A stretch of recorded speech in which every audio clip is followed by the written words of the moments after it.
first up on deck is Lil Nas X. If you aren't familiar with why we're talking about Lil Nas X, he released a video for his new single, Montero, Call Me By Your Name. And if you haven't watched the video by now, spoiler alert for what happens in it, go check that out. But if you already have, we're going to talk about exactly what happens, which is he decides let's start this way. He starts in essentially what is the Garden of Eden, I Yeah, assume. There's yeah. some serpent imagery, and then he is apparently on trial for some reason Hmm. amongst a court of his literal peers.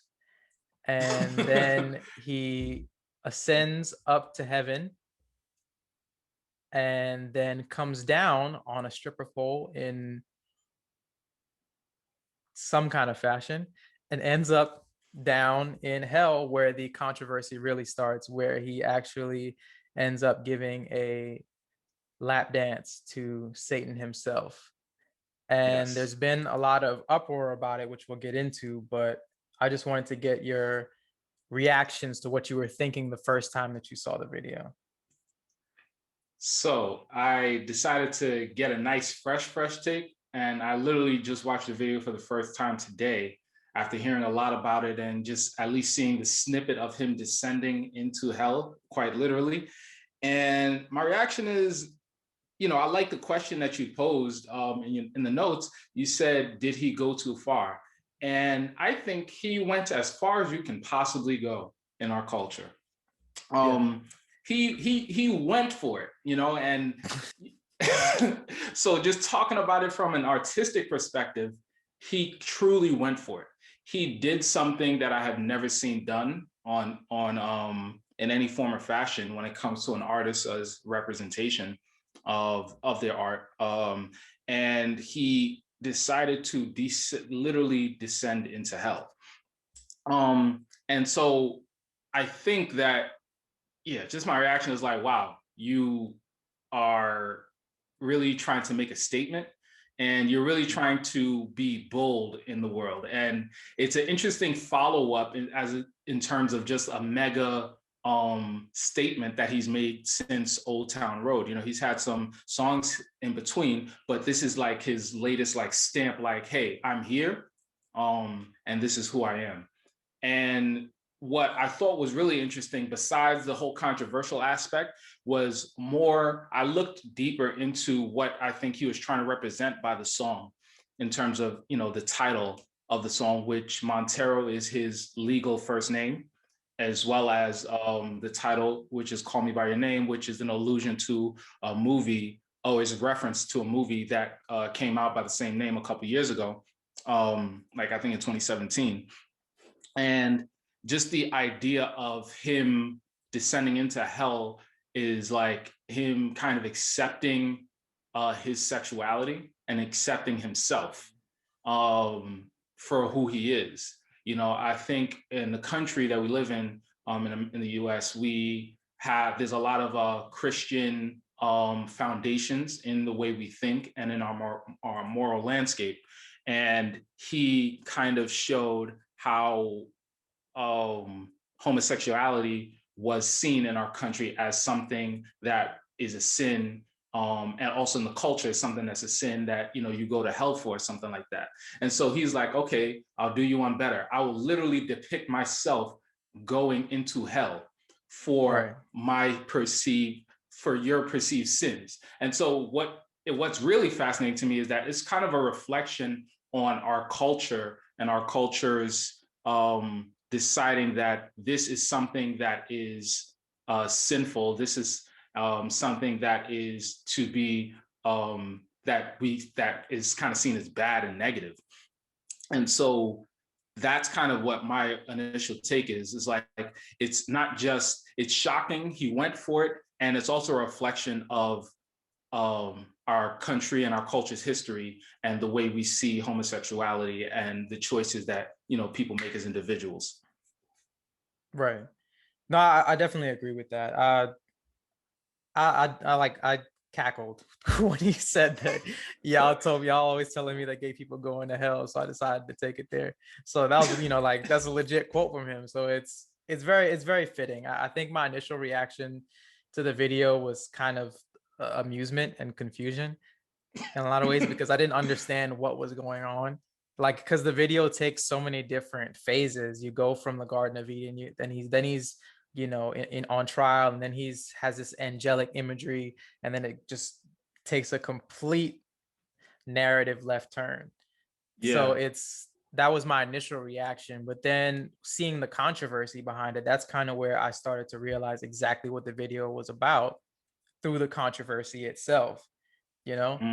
So it's Yeah. like, people got to realize, man, that Lil Nas X is an elite level troll. Like, he is legitimately one of the best trolls on the internet. He Mm. understands, and not a troll in a bad way, not a troll like he's, one of those people that leaves, distasteful comments under YouTube videos and on Instagram. But he understands satire, and he understands how people perceive him very well. And he's really good at pushing the buttons of people that disagree with him or want to see him fail or think that the way he's living is a sin, or however else you want to spin it. But I say all that to say, he knew exactly which audience he would offend by making this video. So he Mm. knew exactly what he was doing. So it's like, everyone that's reacting to this, you fell for the okie doke. Yeah. Playing right into his hands, essentially, right? Yeah, he got you. He got you with the okie doke. So it's, even down to like the stuff like the shoes. Like, if anyone doesn't know, he released essentially Satan shoes that, they're Nike, I think, Air Maxes that have a drop of blood in each Air Max. So he's really playing up the satanic element of the promotion for the song, because I don't think he's a Satanist, but he's essentially using that, and using uh, something that a certain segment of the country finds uh, uncomfortable, and he's just Yeah. leaning all the way into it, Yeah. which in many ways I think it's really artistically bold, because I think that's what a lot of art is. Right. A lot of art is going into places that people don't want to go, and Mm. using that as a form of expression. Yeah. So, As well I as mean, some of the costumes and the outfits that he had for his video. It was very reminiscent of some, imagery and styles that I've seen individuals from the LGBTQ plus community use in their fashion shows and in their like runway stuff. They, with the extensions, with the braids, with the wigs, the makeup, the contouring. It's very flashy and very out there, and not yeah. something that you really see in mainstream. And so him kind of bringing that to the mainstream is another type of artistic representation that he decided to put out there. But yeah, continue. Yeah, it's just what it made me think about this whole controversy in the video. I think that people really need to check their biases, Mm. because this is not a rap song. This is a pop song by all accounts, but he's dabbled in rap, obviously, with his biggest hit. But this is not, in terms of distastefulness, this is not the worst rap video that I've ever seen, or Really? it's not the worst video I've ever seen. Like, there's so many things. It just depends on how you define distasteful. Like, Mm. we are perfectly okay with music videos that have women in all of these scantily clad outfits that are basically just being objectified by rappers on a consistent basis. Like, they have very little value in terms of how the rappers and how society sees them. And Mm. it's a perpetual thing, but it's like, it's something that we're so comfortable with that we don't really question it that much.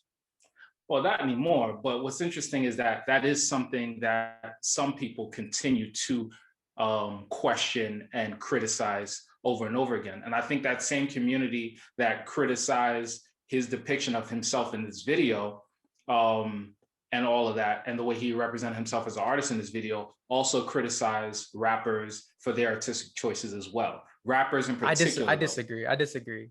Interesting. Tell me, I yeah. think that there's a lot of people, especially people I know online, that either rap or are very close to hip hop culture or partake in it in some way by listening to it, and that I know would have no problem with objectifying women in a rap video, but definitely Okay. do have a problem with Lil Nas X.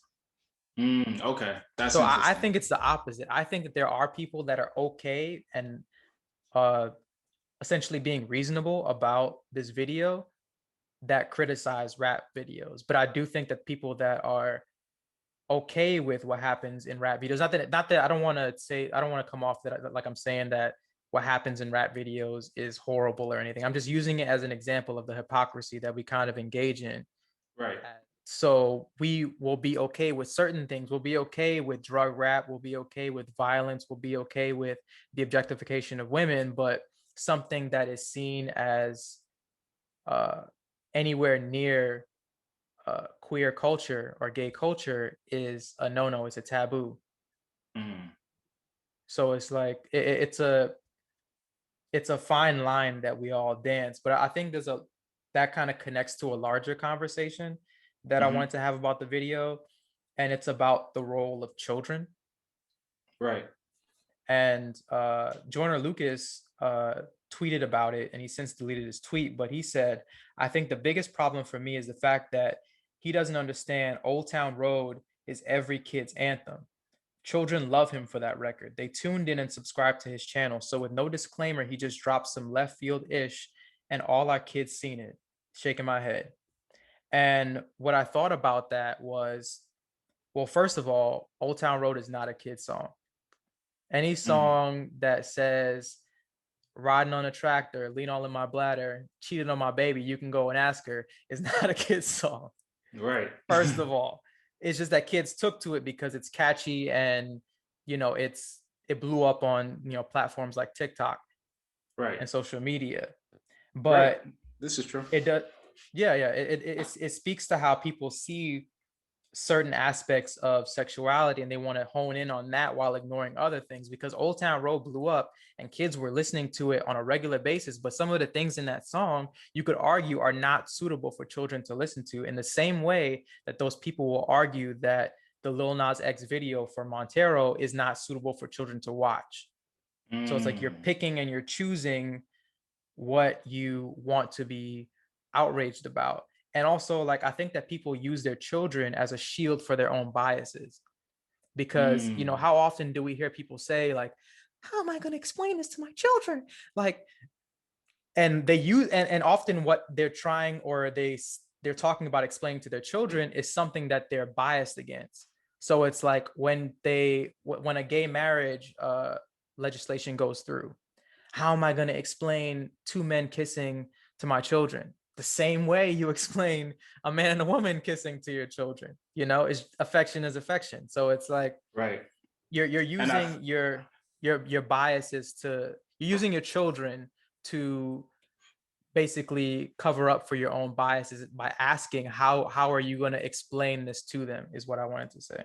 yeah, and that's a really interesting point, because I think that people can use their kids in that sense to because they're trying to avoid that conversation with their kids, or it's not a Mhm. conversation that they're ready to have yet with their kids, and they're also not ready to explain the complexities of the world. And I think Right. that's a lot of what it comes down to. It's like people feeling like, hey, I'm a parent, I'm barely surviving in terms of like raising these kids. And now I have to have this complex conversation of, yes, it's some people actually do kiss boys. Some boys kiss boys, some girls kiss girls. Some people wear things that I tell you not to wear because it's quote unquote for a boy or quote unquote for a girl, and I am just not ready to have that conversation because they're doing it and it's okay, you know, for them because they're on TV. So all kids see is, oh, it's okay because it's represented in media. That's what okay Right. means in a sense. And so, yeah, a lot of parents are not ready to have that conversation. A lot of parents are not ready to tackle controversial topics and feel ill-equipped because somebody who might be considered a role model is doing something that a parent might object to. And yeah, so it's really interesting that that scapegoat and that shield that, you know, some people might use and say, what about the kids? You know what I mean? Mm-hmm. Yeah, that's a really powerful point. And it also made me think about the idea we have as of the culture of what a role model actually is. Because the idea of a role model is it's very dicey to me. Mm-hmm. A role model is essentially someone who you look up to, who you aspire to be. But every human is flawed. Every human is complex. Every human is capable of hypocrisy. Every human makes mistakes. So the idea of a role model is almost a farce because at some point, every role model that we have will disappoint us. Right. You know, and will do something that we are disappointed in seeing them do. And so we put people on these pedestals and they will only disappoint us at some point or another. We've seen it with everybody, you know, yeah. And so it's not really, to me, it's not really fair to have this whole concept of a role model because it's not in line with human nature. And people are not going to always live up to your expectations. And so these are expectations that we kind of put onto Lil Nas X in a sense, after he became so popular with Old Town Road and was just making a song and the kids loved it and parents had a fun time with it too. And so now and then he decided to come out as, you know, being a part of the LGBTQ community. And then some people started to be like, oh, I don't know about all that, you know, and now he's making this video and people are definitely like, oh, I don't know about all that. And it's like, does he have a responsibility to adhere to the pressures that we put on him? Or does he only have a responsibility to be true and honest with himself?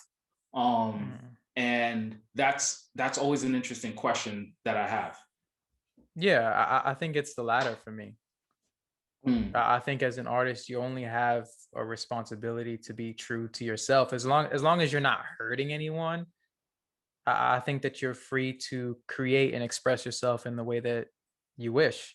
You know, I think that the argument that people are making is that they do believe that he's hurting their children or he's hurting people by putting these images out there. And that's Mm-hmm. something that I think I fundamentally disagree with, you know, because I was even thinking about how many um movies do we watch, like a horror movie that has satanic imagery or Mm. demonic imagery, and we churn these movies out one after another. And for the most part, there are people that don't like horror movies for that reason, obviously, but they're, by and large, they're wholly accepted by society as okay, you know. But when you mix uh homosexuality and these demonic images, that's kind of where you kind of strike gold with offending a certain segment of society. Because if you would have went down, if you would have just slid down the pole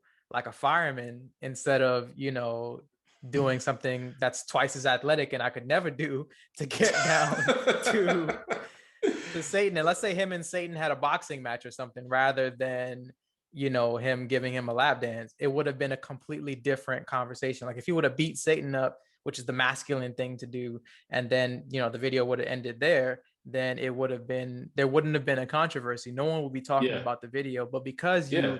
you mix these two things, which is, you know, these satanic images and homosexuality, which are both taboo in our country, and you mix them together, that's where you get this firestorm. And that's probably what he was sitting, that's probably like what he was sitting about, like sitting around thinking about. Like he probably had like a Venn diagram of offensive things, and he was like, you know what, I'm just gonna like, I'm just gonna put them together Come on. to to like concoct the ultimate, offensive potion that'll, express myself, but also it'll help sell records because I mean people are talking about it more.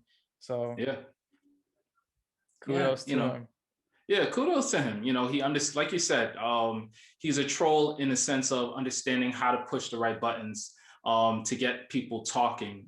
A black person in general making a country song that and that person, Lil Nas X, being a rapper, making a country song, getting a Billy Ray Cyrus to co-sign it, and forcing the charts to say no, this is a legitimate country song, despite the fact that a rapper put it. That was controversial in some circles as well. And so Right. he knows what he's doing, and yeah, props to him for understanding how to sell something, and we'll see what he's able to do going forward. And it'll be really interesting to see how this all turns out. Ultimately, I think people are just going to find something else to rant and rave over eventually. Yeah, of course. I just hope that at some point in society we reach the place where we treat things that are unfamiliar in regards to people that identify as a different gender than they're born, or uh, people that are engaging in relationships with the same sex. I hope that we treat those things the same way that we treat heteronormative relationships. And I say that to say that I hope that we treat videos the same way, videos that have imagery that is identifying with the LGBTQ plus community, the same way that we treat artists that make videos that have a straight aesthetic. I hope that we can reach the place where there isn't that controversy just because somebody is doing something different. Right. Yeah, and just you know realize that an artistic representation is not always a pure depiction of someone's literal thoughts on something. That some Definitely.